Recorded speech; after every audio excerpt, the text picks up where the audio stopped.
근데 우리나라가 OECD 국가 중에서 천식으로 인한 사망률이 굉장히 높은 수준이라고 하더라고요. 고혈압 당뇨는 만성질환이라고 인식을 하는데 천식은 그냥 감기라고 생각하시고 관리가 잘 안 되게 됩니다. 대개 나이가 몇이에요? 제 환자들 중에 중증 천식 환자는 5, 60대 여자가 많고요. 약간 여자들한테 많은 거죠. 그래서 저는 환자들 내원하시면 가장 처음 묻는 질문이 김초식의 이름은 낳는다. 이 뜨거웠던 여름이 지나가고 완연한 가을이 찾아왔습니다. 이렇게 기온이 점점 떨어지면 유독 고통을 호소하는 분들이 있습니다. 바로 중증 천식 환자들입니다. 중증 천식은 일반 천식과는 완전히 다른 양상을 보이기 때문에 치료하는 자세도 완전히 달라야 한다고 하는데요.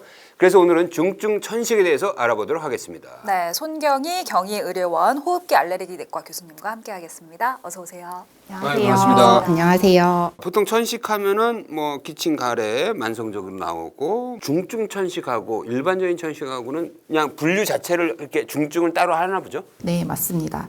해결되지 않는 기침, 가래, 쌕쌕거림, 숨찬 증상들이 있고 적절한 치료를 하면은 정상 폐기능에 도달하는 것을 천식이라고 정의를 하게 됩니다. 전체 천식의 5에서 10%로 보고 있는데 1년 동안 흡입력 스테로이드를 썼는데도 불구하고 증상이 조절이 안 되고 자꾸 응급실로 오시는 분들을 중증 천식 환자라고 합니다. 그 천식의 핵심 병리는 뭐예요? 핵심 병리. 뭐가 문제인 거예요? 일단은 천식은 쉽게 얘기해서 고혈압, 당뇨와 같은 만성질환이랑 똑같기 때문에 딱 하나가 원인은 아니지만 흔히 요즘은 진먼지 진드기가 제일 많기는 한데요. 그 외에도 개고양이와 같은 알러젠이 들어오면은 우리 몸의 알레르기 세포들이 과민 반응을 하게 됩니다. 원인을 구체적으로 집어서 할 수는 없지만 하여튼 이 천식을 일으키는 알러겐이 있는 거예요. 그럼 이유를 모르는 경우도 있지 않을까요? 맞습니다. 소아 같은 경우에는 90%까지 알러젠이 영향을 미친다고 하고 근데 이제 노인 같은 경우에는 알러젠 검사했을 때 양성률이 40%밖에 안 되거든요. 대부분은 바이러스 감염인 경우가 가장 많고요. 그 다음은 직업성 천식이 많습니다. 그럼 원인을 알면 원인을 제거하면 그러면은 치료가 자연스럽게 되는 건가요? 알레르기성 천식 같은 경우는 1번이 회피입니다. 회피. 피하는 게 맞고 반려동물 같은 거 완전히 회피 못하는 경우가 있기 때문에 이제 그런 경우에는 흡입용 스테로이드라든지 항히스타민 제제 이런 것들로 조절이 잘 됩니다. 근데 우리나라가 OECD 국가 중에서 천식으로 인한 사망률이 굉장히 높은 수준이라고 하더라고요. 네, 맞습니다. 이렇게 환자가 많은 이유는 뭐라고 보십니까? 되게 슬픈 일인데요. 고혈압 당뇨는 만성질환이라고 인식을 하는데 천식은 그냥 감기라고 생각하시고 또 아까도 얘기했듯이 일반 천식은 흡입용 스테로이드를 먹으면 폐기능이 100%로 잘 유지가 되거든요. 그래서 관리가 잘 안 되게 됩니다.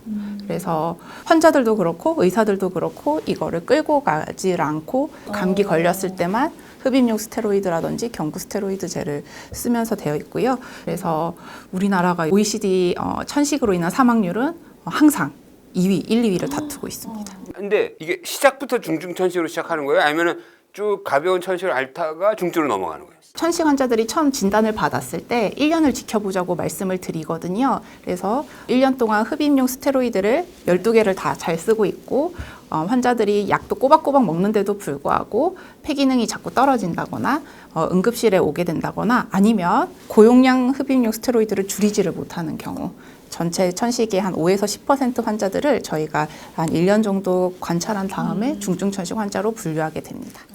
네, 보통 그러면 흡입용 스테로이드 약은 얼마나 복용을 해야 되는 건가요? 고혈압 당뇨약이 조절 잘 된다고 안 끊고 저희가 안경 껴서 글자 잘 보인다고 안경 벗지 않잖아요. 사실은 천식도 약을 평생 유지해야 되는데 그게 폐기능이 잘 유지되는 사람은 쉽지가 않습니다. 그래서 가이드라인도 2020년 진화 가이드라인부터는 폐기능이 잘 유지되는 악화가 없는 천식 환자의 경우에는 증상이 있을 때만 흡입기를 쓰라고 권고가 바뀌었고요. 실제로 내성은 없는 걸로 알려져 있습니다. 자, 그런 분들은 흡입용 스테로이드 잘 쓰시면 되는 거고 이제 문제는 그렇게 썼는데도 안 되는 사람이 문제잖아요. 대개 나이가 몇이에요? 제 환자들 중에 중증 천식 환자는 5, 60대 여자가 많고요. 실제 리얼월드 데이터도 그 연령대가 많은 것으로 약간 비만인 여자들한테 많은 걸로. 비만도 영향이 있나 보네요. 비만 영향이 많죠. 체중 자체가 증가하면서 여기 횡격막 눌려서 숨찬 것도 있고요. 비만 자체가 염증 세포를 훨씬 더 타이원 인플라메이션을 일으키기 때문에 네. 중증 천식의 가장 중요한 요소 중에 하나로 알려져 있습니다. 가족력은 어떻습니까? 천식은 다른 만성 질환에 비해서 특히 가족력이 중요한 질환인데요. 부모 중 한 명이 천식이 있을 경우에 자식이 천식이 있을 경우는 40%, 양가 부모 다 40%? 있을 경우에는 80%로 알려져 80%? 있어서 그래서 저는 환자들 내원하시면 가장 처음 묻는 질문이 아버지나 어머님이 해소가 있거나 기침을 밤새도록 하신 적이 없습니까? 이렇게 꼭 여쭤보고. 그러니까 중증 천식 환자 같은 경우에는 이제 기존 치료로 조절이 안 돼서 경구용 스테로이드제를 복용한다고 말씀해 주셨잖아요. 그렇다면 경구용 스테로이드는 계속 복용을 해도 괜찮은 겁니까? 중증 천식 환자는 이제 1년 동안 흡입 스테로이드를 제대로 쓰고 있는데도 불구하고 조절이 안 되는 환자는 저희가 중증 천식이라고 진단을 내리고 치료제가 2개밖에 없습니다. 경구용 그래요? 스테로이드 제제랑 생물학적 제제 이렇게 2가지밖에 없는데요. 경구용 스테로이드 고혈압, 당뇨, 골다공증, 우울증 뭐 많은 부작용들이 있는 약이라서 많은 문제가 있기 때문에 실제로 진료 지침 가이드라인에서도 경구 스테로이드는 제한적으로 최소 기간으로 쓰라고 권고하고 있습니다. 이게 한 사람이 평생 복용할 수 있는 스테로이드 용량이 이렇게 캡이 정해져 있거든요. 그래서 최대한 제한적으로 짧게 쓸 수밖에 없는 어느 정도 약입니다. 기간 동안 복용을 하게 되나요?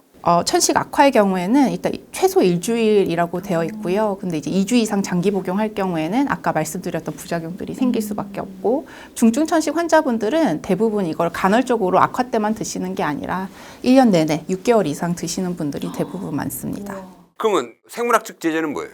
암으로 치면은 면역 항암제처럼 딱 한 세포만 타겟으로 해서 타겟 세라피라고 생각하시면 되는데요. 천식이 여러 가지 아형이 있는데요. 그 중에서 중증 호상구성 천식을 타겟으로 하는 생물학적 제재로 총 우리나라에 6개 제재가 있습니다. 중증 천식 환자 중에서 85%는 호상구성 천식이라고 되어 있는데 그 세포를 타겟으로 해서 딱 아무 몸에 있는 아무 세포도 건드리지 않고 호상구만 딱 가서 터트리는. 그러니까 중증 천식에도 여러 가지 종류가 있고 그걸 치료하는 방법에도 여러 가지가 있다 이런 말씀이시죠? 네, 맞습니다. 천식의 기전이 여러 가지 세포가 관여하는데 호상구만 타겟으로 해서 한 세포만 없애기 때문에 아까 말씀드렸던 스테로이드와 같은 부작용이 전혀 없고요. 치료 효과를 보는 여러 가지 팩터가 있는데요. 한 80% 환자에게서 스테로이드를 줄인다고 하고 악화율도 그 정도로 한 50에서 80% 줄이고요. 네. 실제로 환자들이 경험하는 바에 의하면 체중 증가라든지 녹내장, 백내장 이런 부작용이 전혀 없기 때문에 가격 비싼 거 말고는 부작용이 없는 약제입니다. 그 호상구성 천식이라 딱 이렇게 진단이 되면 바로 쓸 수 있어요? 비급여로는 쓸 수 쓸 수는 있습니다. 있어요. 네. 이 정도 들더라? 연간 1,000만 원 정도 얼마나 드는 것으로 보고가 비싸다고. 되고 있고요. 비싸요. 더 보험급여도 기준이 말도 안 되게 까다롭습니다. 스테로이드를 6개월 이상 복용을 하고 악화가 4번이 있어야 되고 호상구도 300개가 넘어야 되고 보험급여 기준은 조금 환자들이 정말 중증이 돼야지 쓸 수 있는 기준. 그러니까 그러면 이게 이 생물학적 제재를 쓰는 환자하고 아예 못 쓰는 환자하고의 삶의 질은 엄청나게 차이 나는 거죠. 네, 맞습니다. 식이중증 질환에 대해서 산정특례라는 제도를 운영하잖아요. 근데 만약에 이제 이 중증 호상구성 중증 천식이 산정특례로 적용이 되면은 환자 부담은 어느 정도 떨어지나? 원래 지금 부담에서?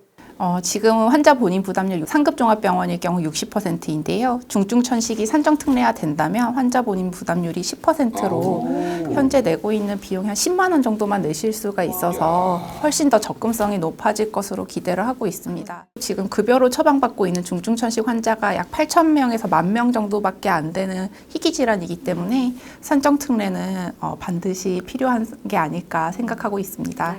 생물학적 제재를 쓰는 사람들은 거의 일상생활 재발 없이 일상생활을 할 수가 있네.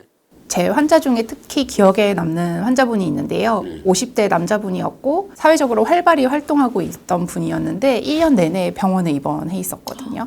근데 요즘 2달에 한 번씩 오셔가지고 저한테 맨날 스키도 타게 해주고 골프도 치게 해줘서 너무 감사하다. 최근 3년 동안 한 번도 입원을 안 하셨습니다. 다행이네요. 그런 경우를 봤을 때 이 사람은 생물학적 제재를 쓰면 일상생활이 영위가 가능한데도 불구하고 아까 말씀드렸던 재정적 독성 때문에 환자들이 저 그냥 간헐적으로 안 좋을 때마다 스테로이드 먹을게요 하는 경우가 의료진으로서는 제일 안타까운 것 같습니다. 근데 최근에 호상구성 천식에 대해서 질병 코드가 또 부여가 됐다고 하더라고요. 어떤 의미로 좀 해석을 할 수 있을까요? 아까 제가 대략 2만 명이라고 말씀을 드렸던 이유는 저희가 실제로 중증천식을 분류할 수가 없었기 때문에 유병률도 알 수가 없고 환자들이 어느 적 재정적 부담인지 정확한 통계가 없어서 내년부터 이제 중증 호상구성 천식은 J8이라는 새로운 코드가 생겨서 전향적으로 이 사람들이 몇 명이고 어느 정도로 힘들고 어느 정도로 병원을 이용을 하는지 관찰할 예정입니다. 네, 중증 천식 환자분들이 일상생활을 하시거나 아니면 치료를 받을 때 꼭 알아야 할 점이 있다면 당부의 한 말씀 부탁드리겠습니다.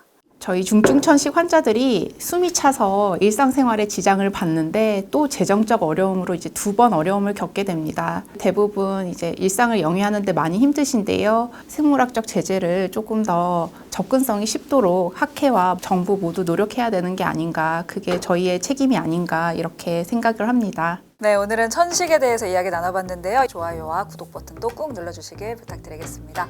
오늘 함께해 주신 송경희 경희의료원 호흡기 알레르기내과 교수님 고맙습니다. 네, 감사합니다. 고맙습니다. 네. 감사합니다.